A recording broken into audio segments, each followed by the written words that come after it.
In this Java tutorial, we're going to look at the anatomy of Java programs. The smallest building block in Java programs are functions.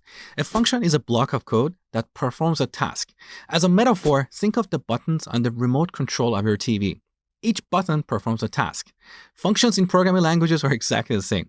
For example, we can have a function for sending emails to people. We can have a function for converting someone's weight in pounds to kilograms. We can have a function for validating users' input and so on. Now let's see how we can code a function in Java. We start by specifying the return type of that function. Some functions return a value like a number, a date time, and so on. Other functions don't return anything. So the return type of these functions is void. Void is a reserved keyword in Java, and that's why I've coded that in blue here. Now, after the return type, we have the name of our function. So here we should give our function a proper descriptive name, like send email. This name clearly identifies the purpose of this function, okay? Now, after the name, we have a pair of parentheses, and inside these parentheses, we add the parameters for this function. We use these parameters to pass values to our function. For example, our send email function should have parameters like who is the receiver, what is the subject of this email, what is the content of this email, and so on. Now, in this tutorial, we're not going to worry about parameters. We'll look at them in the future. Now, after the parentheses, we add a pair of curly braces, and inside these braces, we write the actual Java code. Now, one thing I want you to pay attention to here is that in Java, we put the left brace on the same line where we define our function.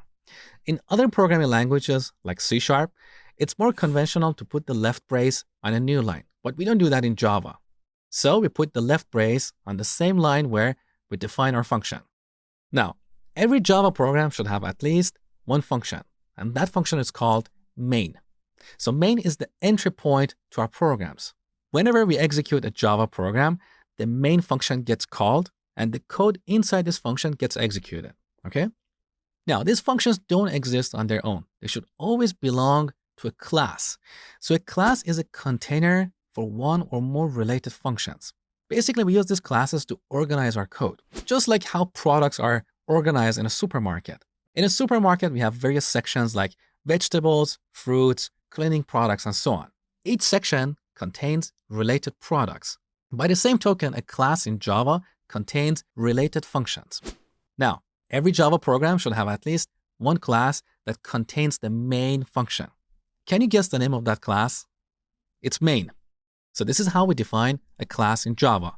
We start with the class keyword, then we give our class a proper descriptive name, and then we add a pair of curly braces. Now the functions that we define in between these curly braces belong to this class. And more accurately, we refer to them as methods. So a method is a function that is part of a class. In some programming languages like Python, we can have a function that exists outside of a class. So we call it a function. But when a function belongs to a class, we refer to it as a method of that class, okay? Now, in Java, all these classes and methods should have an access modifier. An access modifier is a special keyword that determines if other classes and methods in this program can access these classes and methods. We have various access modifiers like public, private, and so on. Now, most of the time, we use the public access modifier, so we put that in front of our class and method declarations. So this is the basic structure of a Java program. At a minimum, we have a main class, and inside this main class, we have the main method. Now, you might be curious why we have a capital M in the name of this class. Because in Java, we use different conventions for naming our classes and our methods. To name our classes, we use the Pascal naming convention, and that basically means the first letter of every word should be uppercase. In contrast, to name our methods, we use the Camel naming convention, and that means the first letter of every word should be uppercase except the first word. So that is why we have a capital M in the name of this class. All right, now that you understand the anatomy of a Java program, let's create a new Java project and see all these building blocks in action.